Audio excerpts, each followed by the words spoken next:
जिस मूवी का आपको पिछले 6 महीनों से बेसब्री से इंतजार था, आज वो फाइनली आप लोगों के सामने आ चुकी है। इस मूवी को शुरू करने से पहले कुछ इंपॉर्टेंट बातें जो मैं आप लोगों से करना चाहता हूँ। नंबर 1 ये कि जिस तरीके से हॉलीवुड वालों ने हमारा काटना स्टार्ट कर दिया है, तो बॉलीवुड वाले भी पीछे कैसे रह सकते हैं। इसका सीधा रेफरेंस जाता है एवेंजर्स इन्फिनिटी वॉर में, जहाँ पर हमने वकांडा की लड़ाई में हल्क को लड़ते देखा था। वो तो था ट्रेलर में, लेकिन मूवी में ऐसा कुछ नहीं दिखाया। तो बॉलीवुड वाले भी पीछे कहाँ रहने वाले थे, जिन्होंने ट्रेलर के अंदर इसके पार्ट 2 यानी कि देव के कुछ शॉट्स दिखा करके ऑडियंस को ग्रैब करने की कोशिश करी। लेकिन रियल मूवी में मैं तो वेट ही कर रहा था और वो मूवी के सीन नहीं आए। और दूसरी चीज ये है कि मूवी का 90% CGI तो इसके ट्रेलर में ही देख लिया गया है और बाकी कुछ 10-15% बचा है जिसे देखने के लिए आप इस मूवी में जाएंगे। लेकिन हाँ, ये बात तो मैं जरूर कहूंगा कि ये मूवी वन टाइम वॉच जरूर है और इसे आप अपनी फैमिली के साथ एंजॉय कर सकते हैं। और अगर इस मूवी को 16 सितंबर को देखने जाएंगे तो हर हॉल में सिर्फ टिकट 75 रुपीज का ही लगेगा, क्योंकि उस दिन है the anniversary of cinema hall, यानी कि 16 सितंबर को किसी भी सिनेमा घर में वो टिकट सिर्फ 75 रुपीज का ही मिलेगा। तो ये तो थी कुछ इंपॉर्टेंट बातें जो कि मैं आपको इस वीडियो के स्टार्टिंग में कहना चाहता था।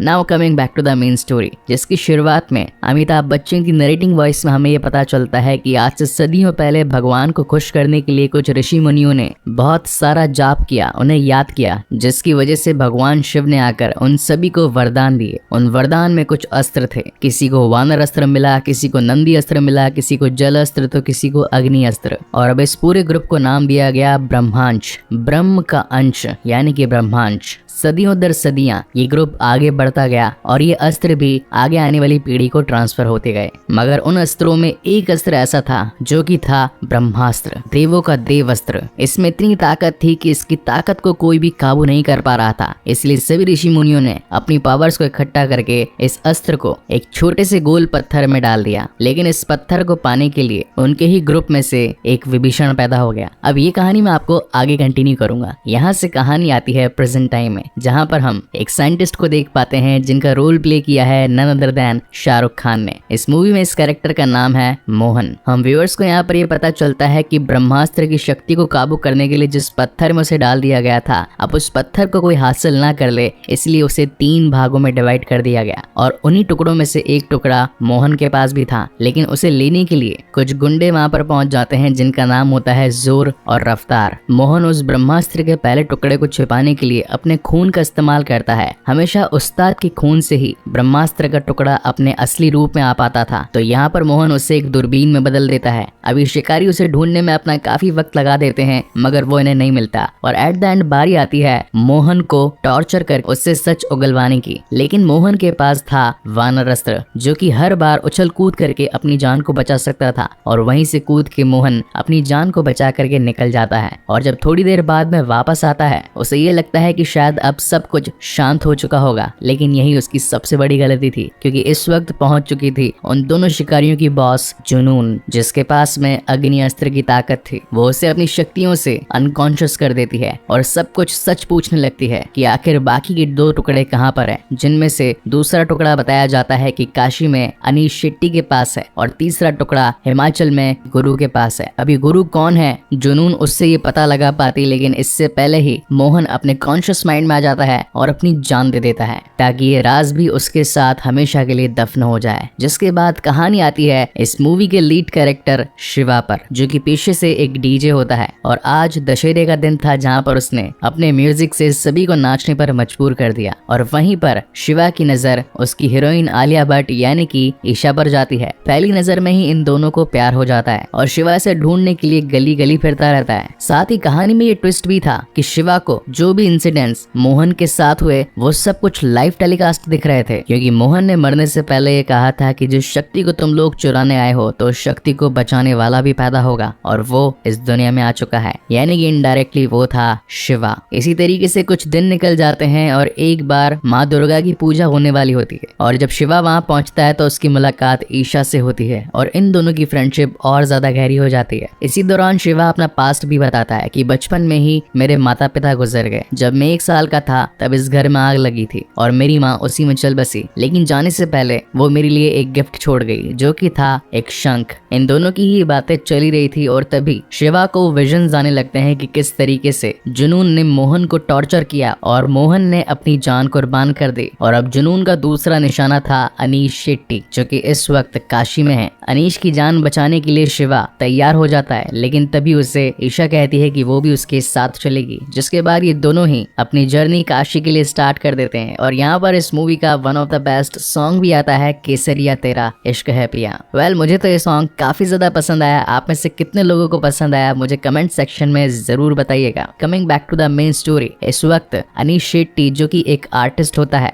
जहाँ एक तरफ ईशा और शिवा उसे बचाने के लिए पहुंचे थे, वहीं जुनून और उसके दो शिकारी रफ्तार और जोर उसे मारने के लिए पहुंचे थे। लेकिन वक्त रहते शिवा अनीश को ये बता देता है कि आपके पीछे कुछ गुंडे पड़े हैं जो कि आपसे ब्रह्मास्त्र का एक टुकड़ा पाना चाहते हैं, इसलिए आप हमारे साथ चलिए, हम आपको सेफली पहुंचा देंगे इन लोगों की पहुंच से दूर। इसी बीच हम व्यूअर्स को ये पता चलता है कि जब उन शिकारियों ने मोहन को मारा तो उससे उसका वानर अस्त्र भी ले लिया था। और जैसा कि मैंने इस मूवी की स्टार्टिंग में ही कहा था कि बॉलीवुड अब हॉलीवुड को काफी तरीके से कॉपी करने लगी है, या फिर कहूँ तो उनसे इंस्पायर होकर कुछ नया ट्राई करने की कोशिश करने लगी है। तो यहाँ पर CGI का तड़का हम व्यूअर्स को देखने के लिए मिलता है, जहाँ पर अनीश शेट्टी जिनके पास में नंदी अस्त्र था, वो अपनी पावर का इस्तेमाल करके जमीन में जोरदार मुक्का मार के वहां से निकल जाते हैं। और अब क्योंकि इनकी जान खतरे में थी और साथ ही वो शिकारी तीसरे टुकड़े की तलाश में थे, तो ये सभी काशी से हिमाचल जाने लगते हैं कार से। मगर तभी इन्हें पता चलता है कि जुनून और उसकी टीम इनके पीछे एक ट्रक से आ रही है। इसीलिए अनीश अपने खून का इस्तेमाल करके उस ब्रह्मास्त्र के टुकड़े को शिवा को दे देता है और कहता है कि यहाँ पर इसे संभालने की जिम्मेदारी अब तुम्हारी है, उन्हें रोकने के लिए अब मैं आगे आता हूँ। तुम दोनों जितना जल्दी हो सके गुरु के पास पहुंचो और याद रखना ये टुकड़ा उनके पास कभी नहीं लगना चाहिए। जिसके बाद आता है इस मूवी का एक और one of the best CGI scene, जहां पर हमारे अनीश शेट्टी जी नंदी अस्त्र की ताकत से उनके ट्रक को एक जोरदार टक्कर दे देते हैं और उनका ट्रक खाई में गिर पड़ता है। लेकिन उससे पहले जुनून और जोर ने अपने ऊपर कवच अस्त्र लगा लिया था, इसी वजह से उनका ट्रक गिर जाने पर भी उन्हें कोई नुकसान नहीं पहुंचता। जहां एक तरफ शिवा और ईशा अपनी BMW कार से गुरु के पास पहुंचने की कोशिश करते हैं, वहीं दूसरी तरफ वानर अस्त्रधारी रफ्तार उनके पीछे पड़ चुका था। यहाँ पर हमें एक जबरदस्त कार चेजिंग सीन दिखाया जाता है, जहाँ पर रफ्तार उनसे वो ब्रह्मास्त्र का टुकड़ा लेने की कोशिश करता है, लेकिन ये दोनों कैसे तैसे करके अपनी जान बचाकर गुरु के आश्रम तक पहुंच जाते हैं। इन दोनों को ही लग रहा था कि इन्होंने रफ्तार को पीछे छोड़ दिया, मगर ये इनकी सबसे बड़ी गलती थी, क्योंकि वहां पर रफ्तार आकर ईशा को पकड़ लेता है और उसे खत्म करने वाला होता है। लेकिन इसी बीच शिवा का भी अग्नि अस्त्र ऑन हो जाता है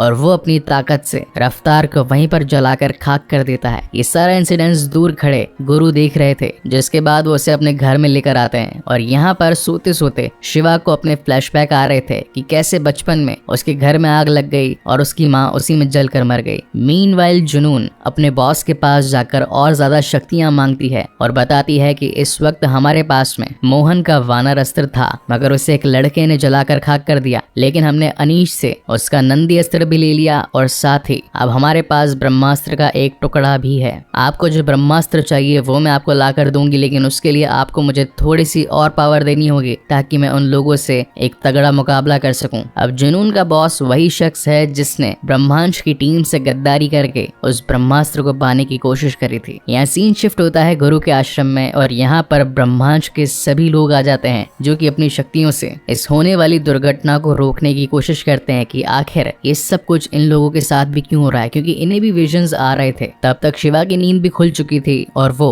ईशा को देखकर उसके गले लग जाता है, क्योंकि एक दिन पहले उसने जिस आग का इस्तेमाल करके रफ्तार को झुलसा दिया था, उससे लग रहा था कि ईशा भी कहीं उसमें जख्मी ना हो गई हो। तभी वहाँ पर 5 और स्ट्रेंजर्स आ जाते हैं और ये सभी एक बोट में आकर बैठ जाते हैं, क्योंकि इस आश्रम में नेटवर्क सिर्फ इस बोट पर ही आता था। जब शिवा घर के अंदर जाता है तो गुरु यानी कि अमिताभ बच्चन शिवा को बताते हैं कि अब तुमने अनजाने में एक ऐसी लड़ाई शुरू कर दी है जो कि इस पूरी दुनिया का रुख पलट सकती है। आज से सदियों पहले ऋषि मुनियों ने भगवान का जाप करके उनसे कुछ अस्त्र लिए, मगर उन अस्त्रों में से एक अस्त्र जो कि बहुत ही बड़ा और सबसे ज्यादा ताकतवर था, यानी कि ब्रह्मास्त्र, उसकी ताकत को कोई काबू नहीं कर पा रहा था। इसीलिए हम सभी ऋषि मुनियों ने उस ताकत को शांत करने के लिए एक पत्थर में डाल दिया, मगर उस पत्थर को पाने के लिए हम ही में से एक ऋषि जिसका नाम था देव, वो उसे पाने के लिए अपनी जान तक कुर्बान कर सकता था। अब उसे वो अस्त्र कहीं मिल ना जाए, इसीलिए उस अस्त्र को 3 भागों में डिवाइड करके देव को खत्म कर दिया गया ताकि ब्रह्मास्त्र का उपयोग न हो पाए, क्योंकि अगर ऐसा हुआ तो ये पूरी दुनिया खत्म हो जाएगी। जिस पर शिवा कहता है कि ये लड़ाई आप लोगों की है, आप लोगों के पास में पावर्स है है और आप लोग ही इसे कंट्रोल कर सकते हैं। मेरे पास में कोई ताकत नहीं है और ना ही मैं आपकी इस लड़ाई में आना चाहता हूँ, इसलिए मुझे यहाँ से जाने दीजिए। लेकिन गुरु का कहना था कि क्या तुम्हें वो विजन्स नहीं आते? क्या तुम्हें हर किसी की मौत होने पर उसका लाइव टेलीकास्ट नहीं दिखता? क्या तुम्हें अपनी बचपन की यादें नहीं सताती कि आखिर क्यों आंख से जलकर तुम्हारा परिवार खत्म हो गया? अगर इन सब बातों की सच्चाई जानना चाहते हो तो मेरे साथ मिल जाओ। जिसके बाद शुरुआत होती है शिवा की ट्रेनिंग की और वो